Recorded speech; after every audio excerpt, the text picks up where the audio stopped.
Boa noite. Quase 2 anos depois de ter sido promulgada pelo Congresso Nacional e sancionada sem nenhum veto pela Presidência da República, o Supremo Tribunal Federal decidiu: a lei da ficha limpa é constitucional e atinge casos anteriores à publicação da norma, em junho de 2010. Não foi um caminho fácil. O projeto nasceu de uma emenda popular com 2 milhões de assinaturas e da mobilização da Igreja e de organizações da sociedade. Todos nós sabemos que a ficha limpa não é uma varinha mágica que vai curar todas as mazelas da vida pública, mas é certo que é um avanço na busca da moralização e da renovação da vida política nacional. Para debater esse assunto, a aplicação da lei da ficha limpa, que começa já nas eleições municipais de outubro, estão aqui conosco os cientistas políticos Valdir Pucci, do Centro Universitário do Distrito Federal, Ricardo Caldas, da Universidade de Brasília, e ainda Antônio Augusto Queiroz, do DIAP, o Departamento Intersindical da Assessoria Parlamentar. Antes de começar a nossa conversa, nós vamos relembrar o que foi a mobilização para a aprovação da lei da ficha limpa e como se estabeleceu esse critério de afastar da vida pública aqueles que cometeram malfeitos durante a sua trajetória política ou administrativa. Fica vetada a candidatura de políticos com condenação na justiça por órgão colegiado, quando a decisão de mais de um juiz. A inelegibilidade, que já foi de 3 anos, na lei da ficha limpa passa para 8 anos, contados a partir do término do cumprimento da pena. Também estão impedidos de saírem candidatos aqueles que renunciaram ao mandato eletivo para escapar da cassação do cargo. Não pode se candidatar o que teve no exercício do cargo público as contas rejeitadas. A lei atinge também os trabalhadores excluídos do exercício da profissão por decisão do órgão profissional competente. Os que forem demitidos do serviço público em decorrência de processo administrativo ou judicial, pessoas físicas e dirigentes de pessoas jurídicas responsáveis por doações eleitorais, consideradas ilegais, julgados por mais de um juiz eleitoral.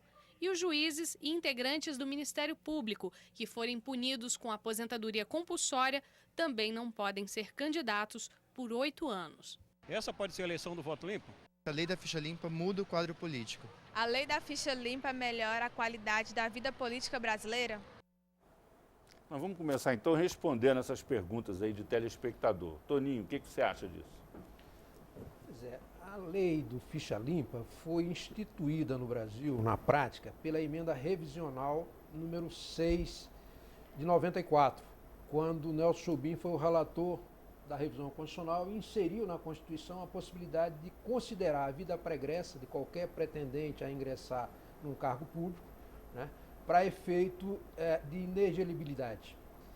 E só 16 anos depois é que houve uma mobilização popular diante da omissão do parlamento no sentido da regulamentação dessa matéria. E a expectativa é muito grande a respeito desse tema, especialmente em função das reiteradas frustrações em decorrência do julgamento supremo, que nunca chegava a um denominador comum. Finalmente se declarou constitucional, com vigência a partir da eleição agora de 2012, eleição municipal, e a expectativa é que pelo menos 2.000 pessoas detentoras atualmente de mandato fiquem excluídos da possibilidade de tentar renovar esse mandato. E aqueles que nunca disputaram o mandato, não se pode quantificar, certamente serão barrados nesse filtro em função do seu passado sujo, vamos dizer assim. Então acho que seguramente vai contribuir para melhorar a qualidade do ponto de vista ético-moral da nossa representação no plano municipal, no plano estadual e também na esfera federal. Há uma avaliação de que essa lei vai provocar uma espécie assim de um grande expurgo da vida pública de pessoas que cometeram uma série de erros, de delitos e que isso pode gerar um processo muito positivo de renovação da política brasileira. Renovação no sentido de mudar as práticas, né, dos políticos e renovação também no sentido físico, de trocar os políticos, quer dizer, de uma nova geração aí sem esse tipo de comprometimento surgir no processo político já nas eleições municipais. Você concorda com isso, professor Ricardo? Não, é só em parte. Primeiro porque essa lei da ficha limpa ela não alcançou, por exemplo, os detentores de mandato. Existe uma lacuna, que é justamente a lacuna de 2010, onde aqueles candidatos a deputado, candidatos a senador, que tinham sido barrados depois com um pedido de revisão, recursos, etc., legais, eles conseguiram tomar posse. Então essas pessoas, na verdade, elas estão hoje na Câmara e no Senado. E a lei do ficha limpa não os alcança. Então já existe esse hiato. Essa é uma questão. Não os alcança agora, mas na próxima eleição alcança. Se eles quiserem ser candidato a prefeito, por exemplo, agora não podem. Pois é, mas eles estão cumprindo o mandato, que pode ser de 4 anos ou pode ser de 8 anos. Então, na verdade, essas pessoas não desapareceram da vida política. Esse é um ponto. O outro ponto é que o próprio sistema político brasileiro, ele acaba incentivando muitas ilegalidades, como a questão do Caixa 2, doações ilegais, etc. Então, para mim não está claro ainda, a gente só vai poder fazer uma afirmativa de que a lei do ficha limpa mudou o sistema político ou não, daqui a 4 ou 8 anos, né? O que a gente pode falar hoje com certeza é que as práticas políticas continuam iguais e nós temos vários deputados e senadores que, se a gente for aplicar a ficha limpa no Congresso hoje, não passariam, nem na Câmara nem no Senado. Então, o sistema político em si, na minha forma de ver, ele não foi alterado. Há uma expectativa de que ele comece a melhorar aos poucos. O grande desafio é que essas pessoas que vão concorrer em 2012 e 2014 são aliadas dos que estão na Câmara e no Senado ou estão nos governos estaduais. Então, na verdade, a rede não mudou. Então, essa que é a questão. E também a verificação dessas pessoas que não poderiam concorrer, se isso realmente vai ser verificado com detalhes, né? Então, isso exige um pouco de mobilização da sociedade e dos próprios partidos entre si para garantir que uma pessoa, um prefeito ou um governador ou um secretário que não teve as contas aprovadas não vai ser candidato realmente em 2012 ou 2014. Valdir, e você? O que você acha que vai acontecer? Eu, na verdade, acredito que a lei do ficha limpa, ela significa, sim, um avanço político brasileiro. Ou seja, a democracia brasileira está sendo construída a passos lentos, mas está sendo construída. E a ficha limpa é mais um tijolinho que a gente coloca nessa construção rumo a um país que a gente espera. Ou seja, eu acho que ela vai trazer transformações até mesmo no cuidado que os políticos vão ter agora para agir ou para tomar o seu modo de agir. O Caldas falou que a situação pode não alterar, muito sistema político não alterou. Realmente ele não alterou, mas só o medo de agora uma simples condenação por uma segunda instância, por um colegiado de juízes, já vai fazer com que eles reflitam melhor os seus atos e as suas atitudes. Ou seja, já cria um receio de como eles vão se comportar daqui para frente. Mas não é tudo. Eu acho que a lei da ficha limpa é o pontapé inicial. Depois dela, a gente ainda tem muita coisa para fazer, principalmente melhorar o próprio voto do eleitor. Ou seja, o próprio eleitor se colocar aí, escolhendo, fazendo boas escolhas e procurando bons candidatos nesse sentido. E eu concordo integralmente com o que o Sr. Valdir mencionou. E também um outro ponto, que é o grande calcanhar de Aquiles do sistema político brasileiro, na minha opinião, hoje, que é a questão da compra dos votos. Tá certo? Há uma estimativa que foi feita pela Folha de São Paulo 1 a 2 anos atrás, de que mais ou menos 10% dos votos no Brasil eram comercializados. Alguns eleitores já tinham vendido, já tinham recebido ofertas e tal. Então, se a gente pensar em termos de eleitorado, mais de 100 milhões de eleitores, a gente está falando de pelo menos 10 milhões de pessoas que estão aí vendendo os seus votos. Então, esse acho que é o grande desafio. Mas isso tem gerado uma reação muito forte dos tribunais, do Ministério Público Eleitoral e dos tribunais, porque a gente vê que essa questão que a tradução disso em termos de processo jurídico tem sido o abuso do poder econômico, né? E a gente tem visto aí, inclusive, cassações por abuso de poder econômico. Há um certo protagonismo do judiciário com relação a isso. A propósito disso, a gente poderia concluir que essa decisão tomada pelo Supremo vai dar aos tribunais regionais um novo protagonismo político na democracia brasileira? Eu não vejo dessa maneira assim, um novo papel nos tribunais, até porque a própria Lei Complementar 64 de 90, que é o que traz esses critérios de inelegibilidade, ela já trazia os seus critérios, já havia vários pontos ali que negavam a elegibilidade dependendo da vida pregressa do candidato. Eu acho que os tribunais vão ter uma arma a mais e principalmente o Ministério Público Eleitoral vai ter uma arma a mais para trabalhar essa questão, ou seja, na busca por pessoas que não se enquadrem nessa critério. Então eu não vejo o tribunal como um protagonista. Eu acho que ele vai continuar exercendo a sua função, só que com um instrumento ou instrumentos a mais para poder realizar a tarefa. E além disso, a justiça brasileira, tradicionalmente, ela é muito formalista. Então, para levar uma denúncia de que houve compra de votos, você tem que praticamente levar um vídeo com o dinheiro sendo entregue. Ainda há o risco de questionar se aquele vídeo foi feito com autorização judicial ou não. Então, na verdade, dos casos de compra de voto, dos que chegam ao sistema judiciário e dos que são condenados, é uma minoria realmente muito pouco significativa. E na maior parte dos casos, as pessoas que praticaram abuso de poder econômico acabam conseguindo se reeleger ou buscando outros cargos com recursos administrativos, contratação de bons advogados. Muitos advogados eram membros do Tribunal Regional Eleitoral, eram membros do Tribunal Superior Eleitoral. Então, na verdade, eles encontram uma saída para escapar do rigor da lei, vamos dizer. Você, Toninho, o que você acha? Antes eu queria fazer só uma retificação em relação ao número da emenda revisional. É número 4, foram 6 emendas naquele período e é de número 4 que instituiu, previu essa possibilidade de análise da vida pregressa do candidato. Acho que os tribunais não vão mudar o seu modo de agir, até porque a súmula do Supremo, a decisão do Supremo, tem efeito vinculante, ou seja, não vai ter que aplicar simplesmente aquilo que o Supremo determinou. E tem validade. Agora, eu acho que o fato de ter aprovado a lei de ficha limpa, a lei complementar 135, em 2010, já afugentou da vida pública vários candidatos considerados fichas sujas já em 2010. Eu conheço dezenas de pessoas, né, que deixaram de concorrer em função disso, inclusive aqui no próprio Distrito Federal, no caso do ex-governador Joaquim Roriz, que desistiu, embora tivesse possibilidade desse recurso, temendo que pudesse ser considerada constitucional, e muitos que sequer disputaram. É tanto que a composição do Congresso só alterou em 3 senadores, né, e em 7 deputados, se não me falha a memória, em relação a isso. Gente que disputou com pendência judicial e depois, com a decisão de que a ficha limpa não valia para a eleição de 2010, foi efetivado, ou seja, assumiu os seus mandatos. Isso significa que muitos outros, e eu conheço vários casos, sequer ousaram disputar. Então já cumpriu, do ponto de vista cultural, essa função. E cada vez mais há uma pressão da sociedade no sentido de fiscalizar. Por exemplo, por abuso de poder econômico, foram punidos na eleição passada, ou desvio de conduta, mais de 200 prefeitos no Brasil inteiro, com base numa legislação também de iniciativa popular, que é a lei de compra de votos, lá atrás, que a CNBB fez em 2007. Então está havendo uma evolução natural, do ponto de vista do regramento legislativo, colocando trava naqueles espaços, naqueles ralos que permitiam desvio de conduta. Então, eu acho que o Brasil está evoluindo muito nesse particular.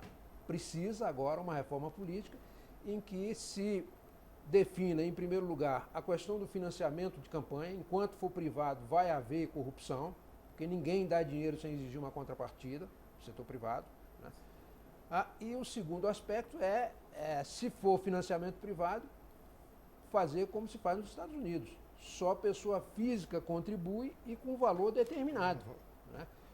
No Brasil, as empresas hoje mandam no Congresso, nas Assembleias Legislativas, etc. E o Delfim dizia que a natureza era sábia, as decisões eram sábias, porque havia um controle, um equilíbrio entre mercado e urna. Quando o mercado exagerava, as urnas corrigiam. Quando as urnas exageravam, o mercado corrigia. Só que, do jeito que vai, o mercado tomando conta das urnas, aí terá um dono só, né? Professor Ricardo, você acha que o mercado tomou conta já da política ou ainda não? Olha, o mercado ele faz parte da nossa política, né? Alguns autores até falam de um mercado político, né?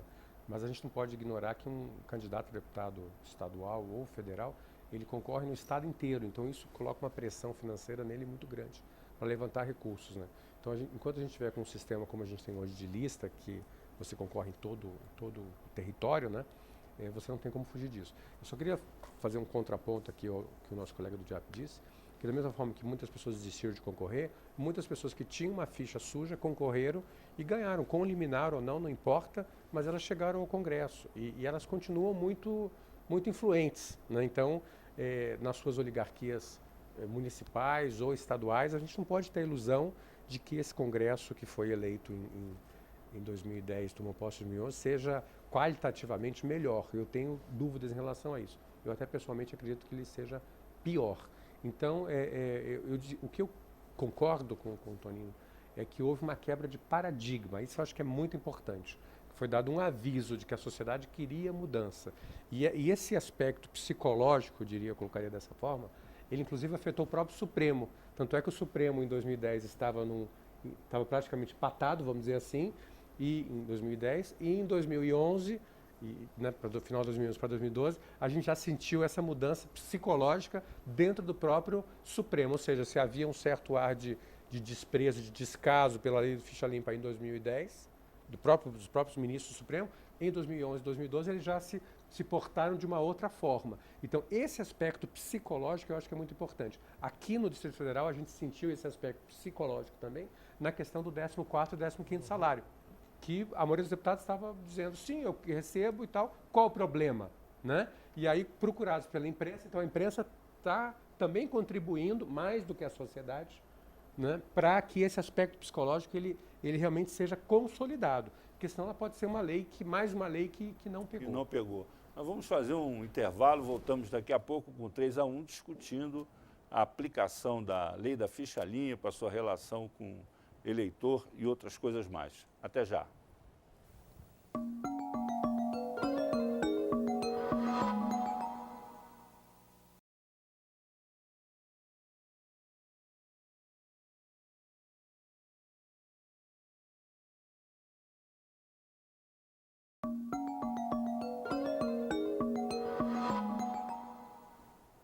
Estamos de volta com o programa 3-1 e hoje nós discutimos o futuro da política brasileira com a nova lei da ficha limpa. Estão aqui conosco os cientistas políticos, Valdir Pucci, do Centro Universitário do Distrito Federal, Ricardo Caldas, da Universidade de Brasília e ainda Antônio Augusto Queiroz, do DIAP, o Departamento Intersindical da Assessoria Parlamentar. Recomeçamos o nosso programa com mais algumas questões levantadas pelos eleitores. Gostaria de saber o seguinte, quem é culpado pelo voto sujo?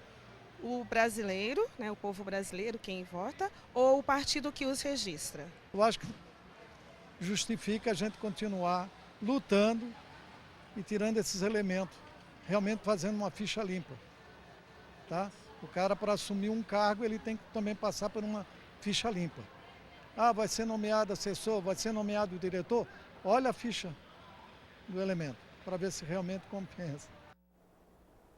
E aí, essa expectativa toda, você acha que ela vai ser correspondida, Toninho? Pois é, na verdade, eu acho que, do ponto de vista psicológico, do ponto de vista cultural, haverá indiscutivelmente uma mudança. Quer dizer, os partidos serão muito mais cautelosos ao indicar candidato na eleição. Os eleitores prestarão mais atenção nos candidatos, até porque os adversários e a imprensa tomarão o cuidado de antecipar essa eventual candidato ficha suja, de modo que eu acho que isso vai ajudar no sentido de depurar a vida pública. Mas a lei não é perfeita, a lei tem brechas. Por exemplo, o ex-governador do Distrito Federal, José Roberto Arruda, que foi cassado por mudança de partido, não será alcançado pelo ficha limpa, salvo se houver uma nova decisão em função da gestão dele. O que trata de legislação eleitoral, a previsão não inclui esse caso de cassação por desfiliação a partido, por força da fidelidade partidária. Mas, na maioria, há pelo menos uma dezena de hipóteses em que esses candidatos se enquadram, e é amplo esse leque, e isso seguramente vai passar da vida pública.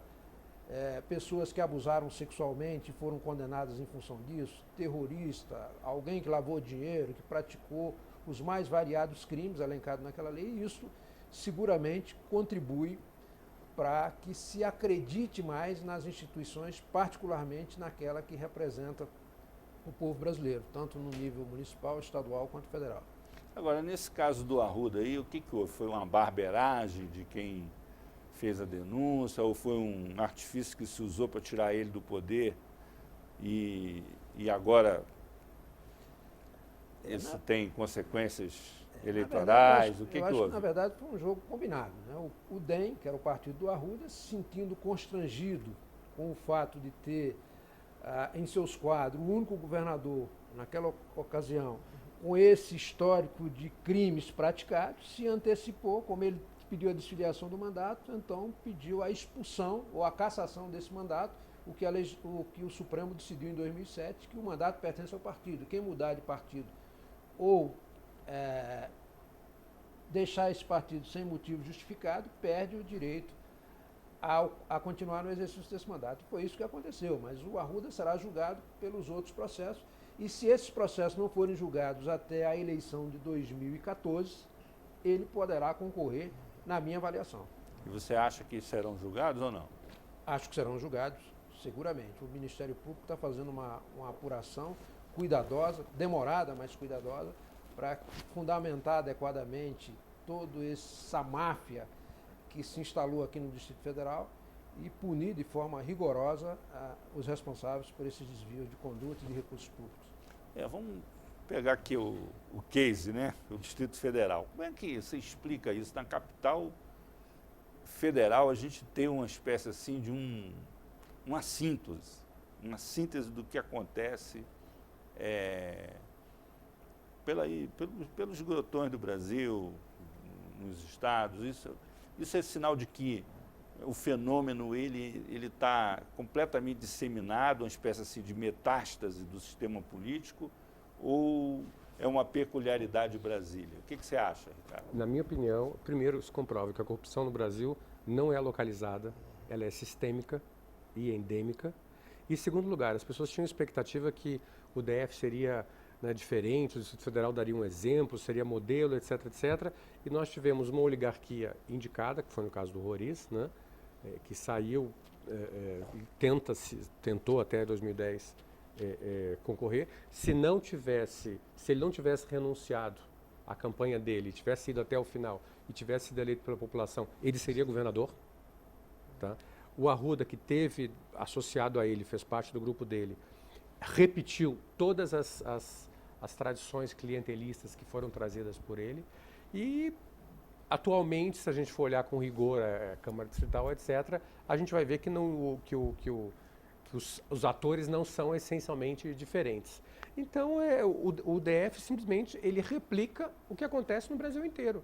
Não é porque não há nenhum motivo, eu não vejo nenhum motivo consistente para a gente imaginar que a política no Distrito Federal seria de altíssimo padrão e a do resto do Brasil seria baseada na compra de votos e no clientelismo.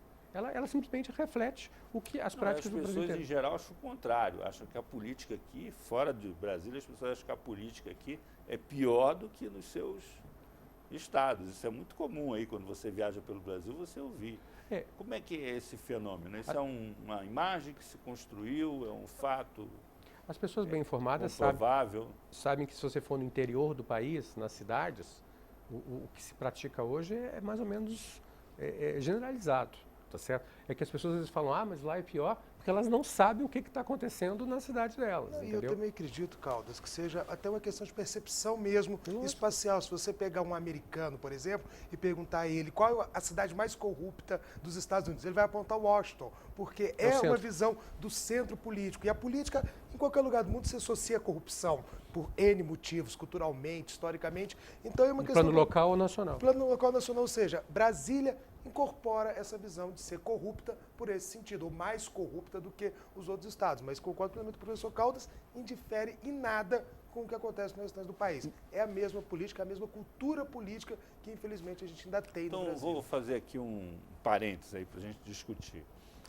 O Weber, por exemplo, que vocês são cientistas políticos, vocês conhecem de qual é salteado, ele fazia a distinção entre os políticos em que, em tese, você teria políticos que defendem o bem comum e políticos que veem a política como negócio. Isso seria inerente à lógica da sociedade capitalista. A ordem democrática, em bases capitalistas, teria essa característica.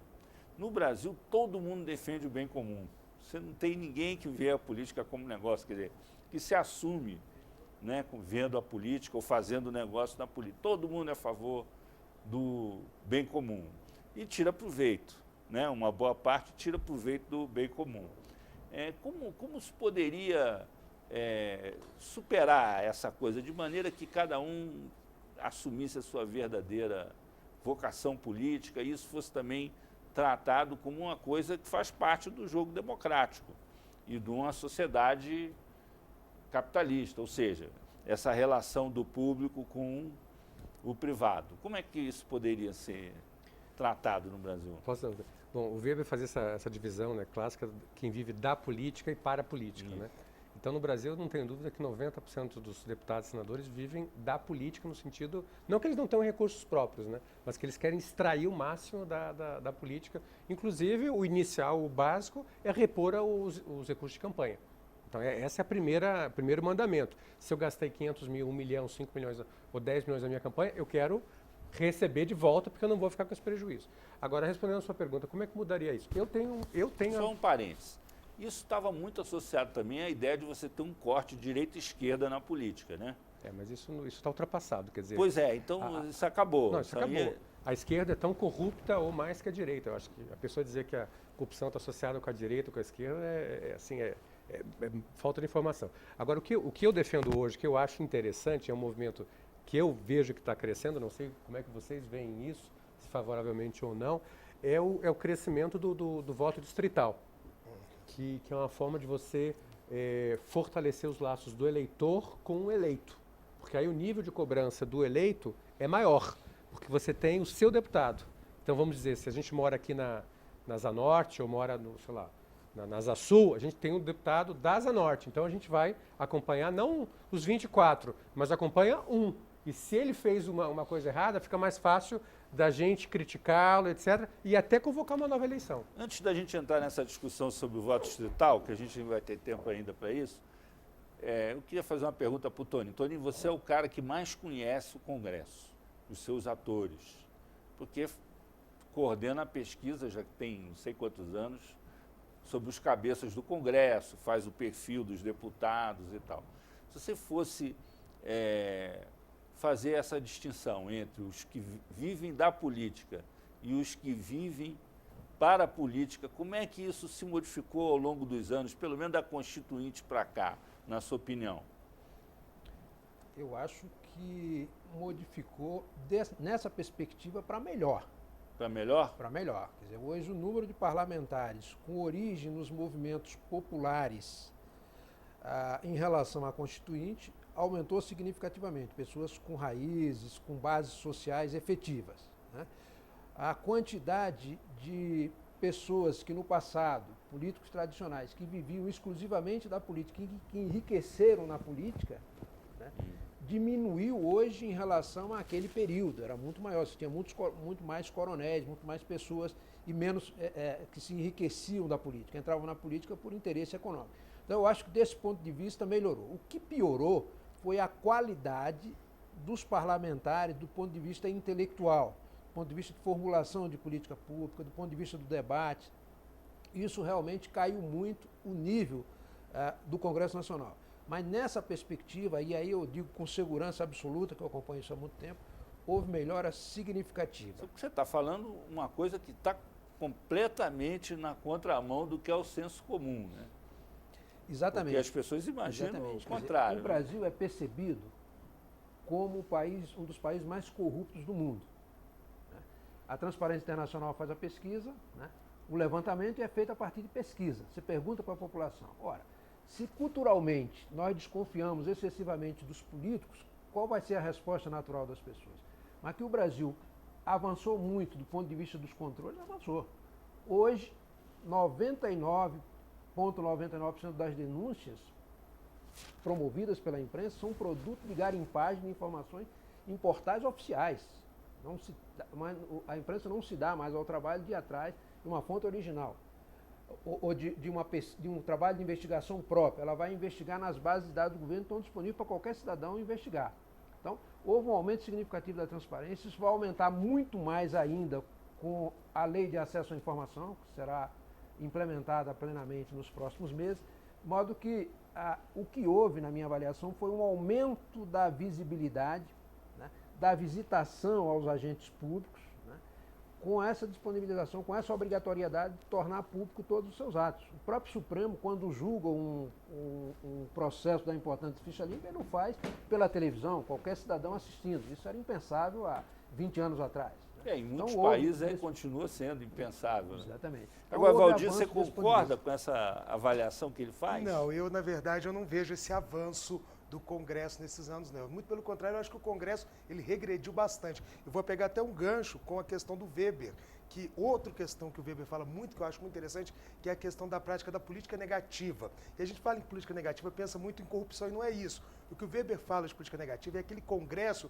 que a cada vez mais ele vai se submetendo ao Executivo e vai se tornando servil ao Executivo, e é isso que nós estamos acompanhando, um Congresso completamente servil, isso vai vindo sendo construído há vários governos, e hoje nós temos um governo onde as pessoas inteligentes da nação se afastaram do Congresso. Elas não querem mais estar no Congresso, porque elas, para fazer o quê? Para dizer amém ao governo? Não tem Mas necessidade. daí vamos partir para uma outra forma de abordagem com relação a isso. Por exemplo, o Gramsci dizia que é uma característica do executivo tentar monopolizar a grande política e deixar o legislativo a cargo de cuidar da pequena política, o que acaba rebaixando o seu papel político, porque seria uma maneira de ter um controle maior sobre o processo.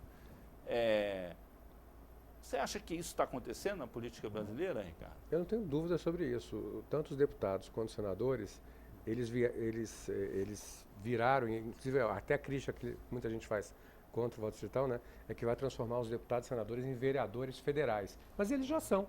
Hoje um deputado e o senador tá correndo o tempo todo atrás de verba, de emenda para a sua cidade, para a sua região, etc.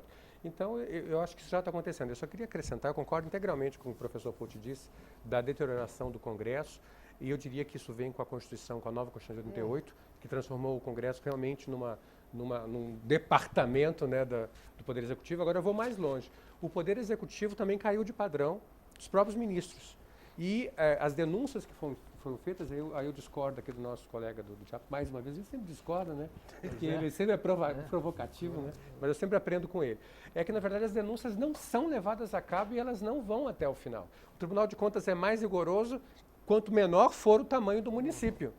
E você tem vários casos de prefeitos que não tiveram as contas aprovadas, mas que nem por isso deixaram de ser eleitos senadores e são cotados para ministério o tempo todo.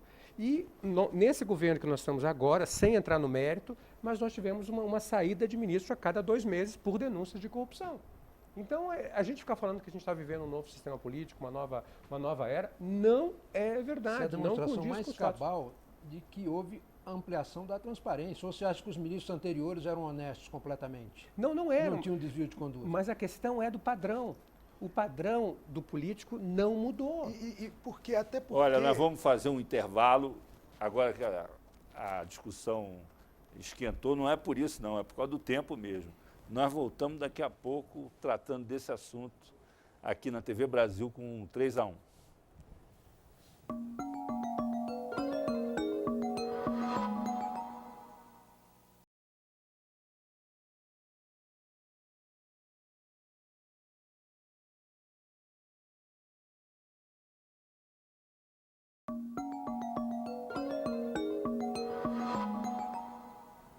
O que muda na vida política do país com a lei da ficha limpa, que passa a valer já na inscrição dos candidatos às eleições municipais deste ano. Estão aqui no 3-1 os cientistas políticos.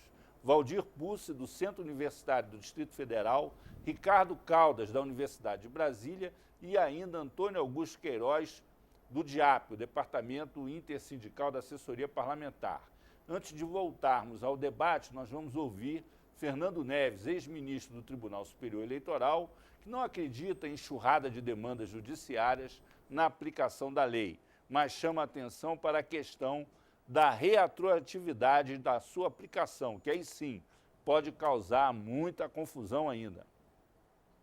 Alguns pontinhos ainda têm que serem debatidos. Eu acho que tem algumas questões que não ficaram totalmente resolvidas pelo Supremo Tribunal Federal, como aquela que transforma um ato que não era irregular como uma causa de inelegibilidade. E esta lei, a meu ver, não pode atingir uma situação já praticada. Quer dizer, se alguém praticou um ato sem ferir nenhuma norma, nenhuma lei, nenhuma regra, um ato que era absolutamente regular à época em que realizado, depois considerar aquele ato já praticado como irregular e atribuir a ele uma consequência que à época não existia, e uma consequência que fere uma garantia fundamental que é a de votar e de ser votado, eu acho que o Supremo ainda vai ter algum debate sobre essa matéria. Eu acho que o resultado vai ser muito bom. O futuro vai poder dizer isso com mais segurança. Ou seja, pelo que ele está falando aí, nós ainda vamos ter muitas batalhas jurídicas pela frente envolvendo personagens aí da política brasileira que, vamos dizer assim, teimam se manter em cena apesar das restrições que aparentemente estão sofrendo com a nova lei. Você concorda com isso, Toninho? Olha, concordo em parte. Quer dizer, você tem uma situação hoje no Brasil extremamente preocupante, que é o senso comum de que tudo que parte da política é imprestável. E não há solução para os problemas coletivos fora da política. Então, isso é um discurso de mercado que tem por objetivo assumir definitivamente o controle do aparelho de Estado e fazer esse domínio por dentro também.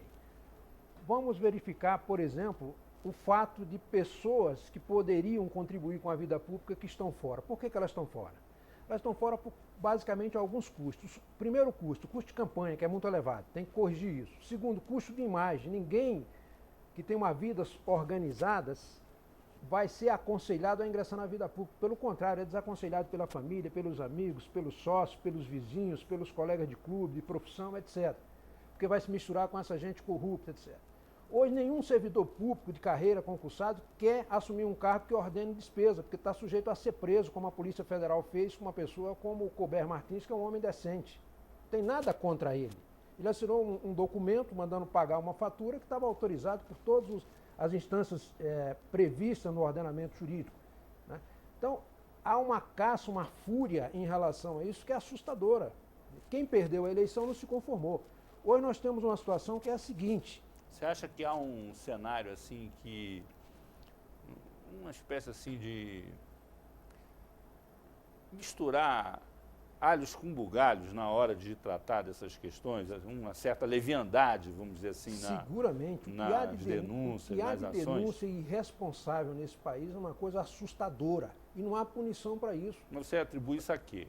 A despreparo, má intenção, luta política? É luta política, sem dúvida nenhuma. Hoje a grande imprensa está cumprindo o papel de partido de oposição, já que não há mais oposição no Brasil.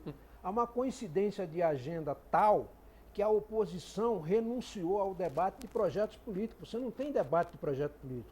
Você tem o denuncismo, que é natural quando há coincidência de agenda. Ora, se eu penso rigorosamente a mesma coisa, que se sou de oposição com alguém que está no poder, eu não vou debater os projetos porque eu estou botando azeitona na empada dele. Então eu vou denunciá-lo como incompetente, despreparado, ladrão, etc., e deixo de lado o debate. Ontem mesmo foi aprovada a Previdência Complementar aqui no Congresso Nacional, né? Foi uma proposta que o governo do PT assumiu, que era do PSDB, e ficou uma situação lá. O líder da oposição, da minoria, que representa a oposição, com 100 parlamentares, foi encaminhar e disse o seguinte: considerando que o DEM é contra, o PSDB é a favor, e que não sei mais quem se absteve, eu não tenho outra alternativa a não ser liberar a bancada para votar. Quer dizer, como é que você vai... Isso é ruim para o país não ter oposição, é importante que tenha. Mas é importante que seja uma oposição programática, que se discuta programa. E não fique nesse denuncismo, porque ele só leva a isso. O afastamento da política, e a política é substituída ou pela criminalidade ou pelo mercado, que são distintos, mas que não se preocupam com o coletivo. Então esse é um assunto que a gente tem que levar muito a sério no país. Tem que começar a verificar e punir aqueles que denunciarem irresponsavelmente coisas que não se comprovam. As últimas denúncias havidas na imprensa, tem havido em série, você não vê mais uma mala cheia de dinheiro, não se mostra mais uma conta bancária onde saiu o recurso, etc., que no passado existia. Então o que há é muita denúncia e que se apura e não se chega a uma conclusão e nada acontece.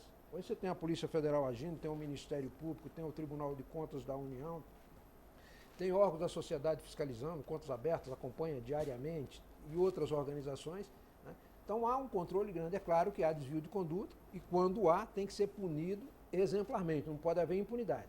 mas também não pode se permitir que se denuncie vagamente e irresponsavelmente. Isso precisa efetivamente ser Ricardo corrigido. está inquieto aí, batucando aí. Eu só queria dizer que, na maior parte dos casos, quando as denúncias procedem, nada é feito também. O Correio Brasiliense fez um levantamento, não dessa legislatura, da legislatura passada, e ele estimou que mais de um terço, me corrija se eu estiver enganado, dos deputados e senadores eram alvos de processo judicial, já tinham sido condenados em pelo menos uma instância e estavam aí no Congresso. Esse perfil não mudou e eu acredito que não vai mudar. Eles têm uma série de vantagens, eles têm a questão da imunidade parlamentar, do fórum privilegiado. Então, tudo isso acaba reforçando a presença dessas pessoas e elas puxam o sistema político para baixo. Essa que é a verdade. E aí, então, é difícil realmente haver alguma coisa concreta contra elas. Um bom número das pessoas que participaram de escândalos políticos envolvendo corrupção, desvio de verbas públicas, o escândalo dos sanguessugas na área de saúde, o próprio pessoal, muitos membros do Mensalão, voltaram e estão aí no Congresso. Então, mas eles voltaram vamos dizer assim, com a partir de decisões judiciais, né? Sim, mas o que mais que a gente precisa? A gente tem fotos, tem filmes, dinheiro na cueca, mala, etc. Mas nada acontece. Quer dizer, a gente tem as instituições, mas elas acabam não funcionando. Quer dizer, então, por exemplo, voltando à lei da ficha limpa. Doação de carro. Voltando à lei da ficha limpa. Era ilegal há 20 anos atrás, agora é legal. Voltando à lei da ficha limpa. A lei da ficha limpa foi criada para quê? Para impedir que isso acontecesse. Mas não está conseguindo. Que a protelação dos julgamentos em última instância, o chamado transitado julgado, né? Era um artifício para que essas pessoas se mantivessem na política. Agora isso acabou com a lei da ficha limpa. Não sabemos. Ela não foi colocada em prática ainda. Em 2010 ela foi um grande fracasso. Todos que quiseram concorrer, que estavam com problemas da ficha limpa, foram eleitos, conseguiram mandatos na justiça para tomarem posse, tomaram posse. O que nós estamos discutindo aqui é se ela vai valer em 2012. Mas pelo que o ministro falou, vai. É isso que eu ia falar, Caldas. Eu acho que, na verdade, em 2010, o Supremo deixou bem claro. Sim. E concordo com o Supremo. A lei, ela era inconstitucional para 2010. Naquele momento. Então, ela realmente não teve efeito ali. Agora, com 2012, o Supremo já decidiu. Tem efeito, vai gerar efeitos, e agora a gente vai ver... E é o que nós esperamos. Aí eu acho que vai surtir efeito, sim. Eu acho que ela vai conseguir barrar os candidatos que estão ali incluídos, ou os pré-candidatos ali incluídos no seu rol como sendo possíveis candidatos, e inclusive vai dar ao eleitor a chance de renovar, porque muitas vezes a gente acusa o eleitor votou em tal pessoa e trouxe ela de volta ao Congresso. Mas se ele não tiver opção, o próprio eleitor, se o próprio partido dele apresentou um rol de candidatos, onde aquele rol de candidatos são todos que estariam com ficha suja. E ele faz o quê? Ele vai deixar de votar? Ele tem que votar ali. Sabe? Eu concordo. Meu ponto é o seguinte, será que esses candidatos que estão com a ficha suja não vão conseguir uma nova liminar, não vão conseguir uma brecha da lei, como no caso que foi citado aqui pelo Toninho Diaco muito bem, a questão do Arruda. Nós não sabemos se, como ele não foi pego pela questão da improbidade administrativa, por mais uma questão de afastamento de partido, em tese ele pode retornar. Não, mas é porque a lei é muito clara, ela faz um rol de situações em que os candidatos se enquadram naquele rol. Vamos ver Tem as rol brechas. Pronto. Vamos ver as brechas agora, se vai haver brecha. Eu acho a lei muito clara para ter brecha. Um dado objetivo que é importante considerar. Na eleição posterior ao escândalo do sanguessuga, tinha 80 e poucos parlamentares envolvidos com essa máfia do sanguessuga. Sabe quantos se elegeram? Disputaram a eleição e se elegeram? 4. A população se encarregou de abolir. Os envolvidos no chamado mensalão se elegeram 5. Estão no exercício do mandato. População, e só se elegeu quem tinha serviços efetivamente prestados à comunidade e que era uma espécie de gratidão. A propósito disso, esse julgamento vai estabelecer mais um paradigma aí na política brasileira, com relação, inclusive, à questão do Caixa 2 e tal. Você acha que porque há uma dúvida, se ele vai ser feito a tempo ou se os supostos crimes vão prescrever? O que você acha? Qual vai ser o papel desse julgamento do mensalão nesse processo aí que nós estamos debatendo? Eu acho que vai ser julgado antes das eleições, antes de prescrever o crime. Eu acho que o Supremo Tribunal Federal, aliás, o Poder Judiciário, tudo que se discute aqui do sistema político brasileiro não tem relação direta com a representação, mas a falta de punição exemplar depende de decisão judicial. e que tem uma série de estudos em curso, projetos em curso no Congresso, no sentido de modificar os códigos de processo para dar maior celeridade nessa apreciação. Então não tem muita relação nem com o Parlamento, nem com o Executivo, é mais do Judiciário, porque a denúncia houve. O Ministério Público se encarregou de denunciar todo mundo. Não há um caso em que não tenha sido havida a denúncia. Se demora para julgar, vamos modificar os códigos de processo, mas não separar uma coisa da outra. Então, por exemplo, esse julgamento. Eu acho que o julgamento vai ser importante para estabelecer de uma vez por toda o fim do chamado Caixa 2. Né? Porque ali não há um único caso em que a pessoa tenha se apropriado do recurso para enriquecimento pessoal. Era financiamento de campanha, era um esquema em que a disputa na base do governo não dava para acomodar todo mundo e buscaram uma alternativa de ajudar, por meio de Caixa 2, pessoas que tinham dificuldade em se reeleger sem ter aqueles espaços no governo, levando políticas públicas para aquelas regiões, etc. Então é um evento que vai ser um paradigma, na minha avaliação, em relação a esse aspecto do Caixa 2. Mas não vai se resolver esse problema enquanto não mudar a forma de financiamento. Enquanto o financiamento for privado e a empresa puder contribuir, haverá esse tipo de desvio de conduta. Não, na minha avaliação, não é possível cessar isso sem que se exclua os financiamentos privados. Diga aí, Ricardo, você está em endossa aí, né? Não, é só para fazer um comentário, fazer um contraponto. Né? O próprio exemplo do julgamento do mensalão é uma prova da interferência política. Como que não existe correlação entre o Poder Executivo e o Judiciário? Existe sim, nas nomeações para o Supremo, nas seleções de quem é que vai ser promovido, quem não vai ser promovido, e acabou gerando uma pressão pelo adiamento. Então nós não sabemos quando que vai sair realmente essa decisão do processo mensalão, e mais que isso, se ela demorar demais, o impacto dela sobre as eleições municipais vai ser muito pequeno. E outra coisa, Caixa 2 no Brasil não vai acabar, e financiamento público exclusivo não é garantia de proibição de doações, até porque se o candidato tem um amigo que é dono de uma gráfica, ele é dono de uma empresa qualquer, de comunicação, se ele quiser fazer um serviço de graça, ele vai fazer. E como é que você vai ser preso, porque é financiamento irregular, ilegal. Hoje a lei já proíbe esse financiamento, o Caixa 2. O que falta é fiscalização para fazer cumprir a legislação atual brasileira. Claro. Agora, o que você tem no Brasil todo? A própria Justiça Eleitoral aprovado, mas com ressalvas. Pois é. Mas o que é isso, aprovado com ressalva? Ou a pessoa fez as contas direito ou não. Ressalva não devia existir em nenhum momento. Claro. O que falta é, se você não criar uma fiscalização também, você pode botar pública, privada, só pessoa jurídica, só pessoa física, a Caixa 2 corrupção vai continuar acontecendo. O agente político deixa de ser dependente do poder econômico, com financiamento público, amigo. Ou você nega isso? Não, mas se ele ainda quiser procurar uma iniciativa privada, ele vai procurar. Vai cometer o crime como ele comete hoje, exatamente, se desviar também. Ele não é dependente, ele não é refém, ele não está sujeito a pressões espúrias de bastidores. Ele tem independência para julgar, ele não depende de quem financiou a campanha dele, não foi um cidadão, uma empresa individual, foi a sociedade brasileira, portanto ele não deve se ele quiser procurar, ele vai continuar procurando. Sim, como alguém vai procurar, mas não como dependência. O poder de pressão diminui significativamente. Não, para mim vai continuar o mesmo poder de pressão. As peças de prestação de campanha, até um tempo atrás, eram uma mera ficção. Sim. Então isso que as pessoas publicam oficialmente não reflete a realidade dos gastos de campanha. São mais de 10 mil candidatos, 20 mil candidatos a cada eleição, no caso do ano que vem, não nessa agora, daqui a 2 anos para deputado, e para prefeito, se você considerar que são 5 mil prefeituras, se considerar os candidatos a prefeitos, os candidatos a vereador, você tem um contingente de 30 a 50 mil candidatos. A fiscalização realmente é inviável, é muito difícil fiscalizar.